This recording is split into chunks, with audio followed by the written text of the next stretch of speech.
Il n'y a pas de raison qu'on libère un Français de son allégeance à la France pour qu'il aille être président du Sénégal et que des gens au Sénégal l'éliminent avant même le début de la course.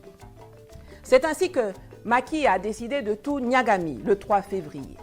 Mais que va-t-il donc se passer maintenant? Soit le plan passe, soit il casse. Dans le cas où il passe, les manifestations populaires seront de nouveau réprimées par les forces aux ordres de Macky Sall. Les opposants continueront d'être emprisonnés, comme c'est le cas de Guy Marius Sagna, qui a été arrêté et embastillé mardi soir, malgré l'immunité que lui confère sa qualité de député de l'Assemblée nationale. Et le processus électoral sera repris en intégrant cette fois Karim Wade et en éliminant dans la foulée tous ceux qui avaient réussi à obtenir les parrainages citoyens nécessaires.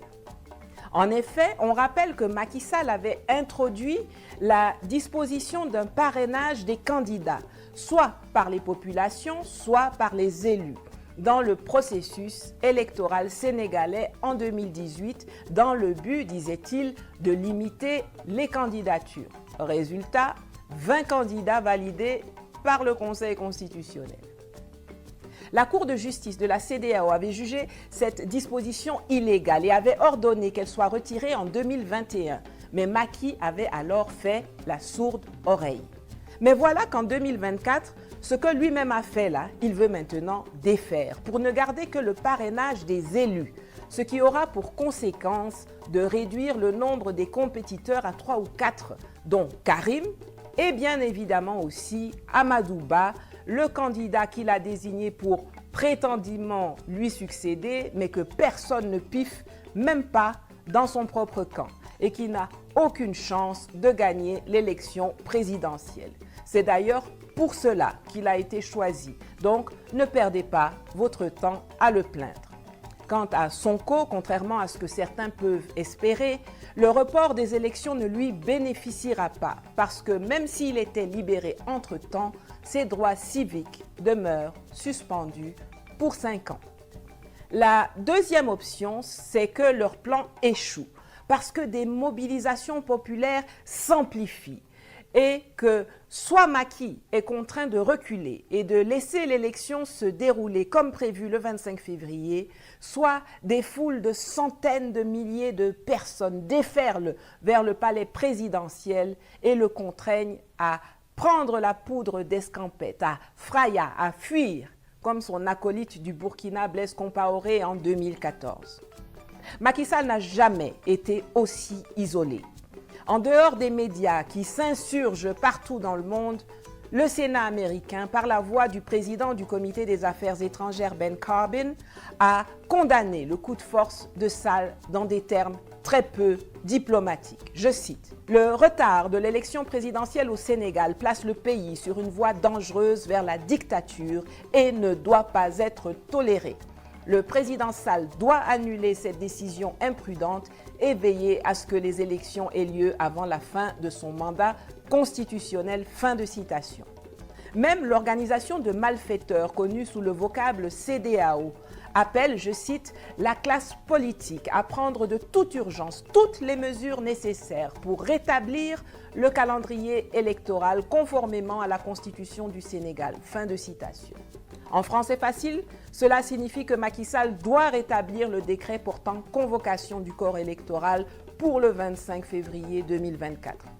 Voilà qui tranche avec la position de la France, qui dans son communiqué du 4 février avait appelé, je cite, « les autorités à lever les incertitudes autour du calendrier électoral pour que les élections puissent se tenir dans le meilleur délai. » Fin de citation, donnant de facto son accord au report des élections.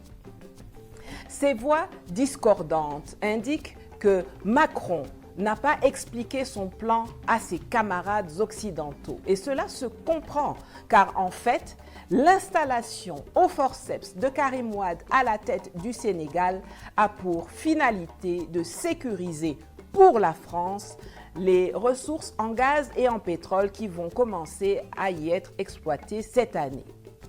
Vous savez que depuis la guerre en Ukraine et l'attentat perpétré par les États-Unis contre le pipeline Nord Stream pour empêcher la livraison de gaz russe à l'Allemagne, la plupart des pays européens sont désespérément à la recherche d'approvisionnement énergétique pour faire tourner leurs industries et réchauffer les foyers en hiver. Et c'est cela que je voudrais souligner encore une fois à mes amis du PASTEF et au peuple sénégalais dans son ensemble. Ne vous trompez pas sur la lecture que vous faites de ce qui se déroule en ce moment dans votre pays. Ne vous laissez pas aveugler par la question d'actualité au point d'oblitérer le problème de fond. Il ne s'agit pas de sortir ou de défendre Ousmane Sonko ou Bassirou Faye. C'est le destin du Sénégal qui se joue devant vous, devant nous. Soit vous restez dans un schéma où les revenus du pétrole et du gaz sont absorbés pour aller enrichir l'extérieur, soit vous entrez dans un schéma où le pétrole et le gaz vont réussir à changer vos vies. Comme la vie des Norvégiens a changé quand, après la découverte du pétrole en 1969, ce pays qui était jusqu'alors pauvre selon les standards européens est devenu l'une des nations les plus riches, les plus prospères, les plus stables, les plus heureuses du monde. Ne vous laissez pas distraire, c'est de cela dont il s'agit et qu'on ne vous dit pas. Quant à l'armée, à la gendarmerie et aux forces de l'ordre sénégalaises, honte sur vous. Si jamais certains d'entre vous retrouvent leurs couilles et leur dignité, rejoignez le combat. Voilà, n'oubliez pas de vous abonner, de mettre un pouce debout, de commenter et de partager le lien de cette vidéo dans vos groupes, sur vos réseaux sociaux et avec vos contacts. Ça, c'est gratuit. Et si jamais vous voulez m'aider à continuer à produire du contenu éducatif comme celui-ci, alors vous pouvez aussi contribuer financièrement à mes cagnottes dont les liens se sont affichés. À bientôt dans la liberté et la souveraineté. Free Sénégal.